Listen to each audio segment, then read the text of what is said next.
Let's make mai keke tiakarete me te rahi pere. So first to a pot we add our pata, tiakarete, koko and tote. Ata whakarewainga, gently melt it over low heat. Leave it to the side, add our heki, huka one and wanera to a large bowl, tā whiuwhiua mo te toru miniti. Then we slowly add our tiakarete mixture a little bit at a time as we continue to whisk.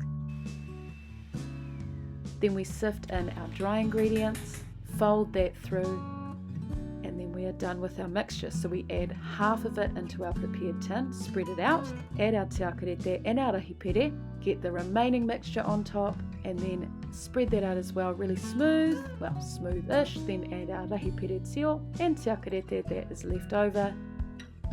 Bake it for 35 minutes. Once it has cooled down and set, you cut it into delicious slices and enjoy however you want.